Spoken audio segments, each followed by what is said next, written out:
Thank you very much, Edith, for that. And it now gives me great pleasure to call on Paolo Kazaka here. Paolo was a member of the European Parliament for 10 years, member of the Socialist Group. He formed the Friends of Free Iran, or FOFI, with Stuart Stevenson in 2004. And we're absolutely delighted and honoured that you've come along today, Paolo. Over to you. Thank you, Mr. President. It is really a great honor to be with Madam Mariam Rajavi and all these distinguished personalities and all these very good friends here to speak about this momentous issue. And allow me to begin my considerations by remembering the last time I was here, just a few days ago, the 25th, the European Parliament and its President decided to make a commemoration of the Wannsee Declaration by the time that normally it is the Day of Holocaust that is commemorated. And in so doing, he pointed out to the importance of this moment where, with meticulous precision, these criminals decided to mass murder a whole people. And I am remembering this because many of us already spoke about the last Khamenei threats. So this is official saying and writing of the Iranian regime. And the world is not reacting as it should.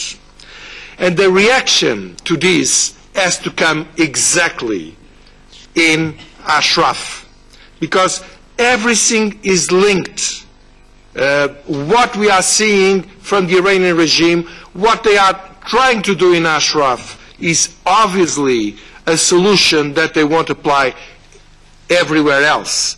The Diyala province, where Ashraf is located, and that declared a very short time ago its autonomy from the government, well, the very same hooligans that the Iraqi regime used to attack Ashraf are now surrounding the provincial council of Diyala in Bakuba. And actually, the members of the provincial council have run away, are in Karahin, in the Kurdish area in the province that is held by Peshmergas. And they actually asked me to say this to Struan. Well, how comes that Mr. Kobler, that was supposed to be doing something for peace and respect of rights in Iraq, how comes he doesn't respond, he doesn't show, he does nothing on this?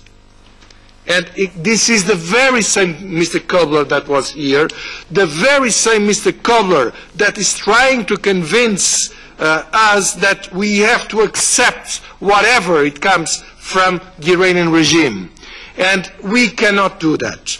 And Struan spoke already about Mr. Guterres, and I think that we have to make really a clear mark on Mr. Guterres, because his declaration of February the 1st was a magnificent declaration. He said loud and clear, no, it's not true that the UNHCR wants Ashrafis to be in Camp Liberty. We do not need this. This is not what we want to be able to hear them. No, it's not true that we did not say this is a great thing, and we did not certify the camp, and we did not, certainly never certify the forceful dislocation of Ashrafis. And this Mr. Guterres did in a very clear way, and I think we should point this out in a very, as clear as possible. And so, my dear former colleagues, what I would like to tell you is that we have to go on. And we have to say to people like Mr. Kobler, when he will come here, that he has to face the Iranian regime. He cannot compromise. He cannot come with an hidden agenda arrangements that we do not know of and they did not declare of to force Ashrafis into something that is absolutely unacceptable. Because Ashrafis are now the target of the Iranian regime. If they will succeed, we may be absolutely sure they will not stop there. We have to stop them right now as strongly as we can, and this depends a lot on those of you here in the European Parliament, and I really would like very much that this group that you are now in front of, that it will go on like always, and that you will succeed. Thank you very much.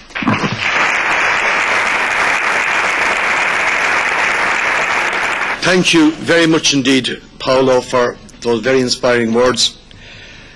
I have to say we're extremely grateful to all the speakers, but particularly to our friends from the United States who have made sacrifices to come here.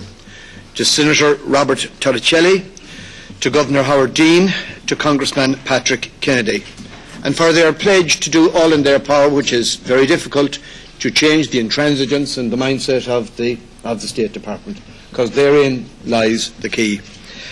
To our colleague MEPs who stayed for this session, we really appreciate your attendance and your support.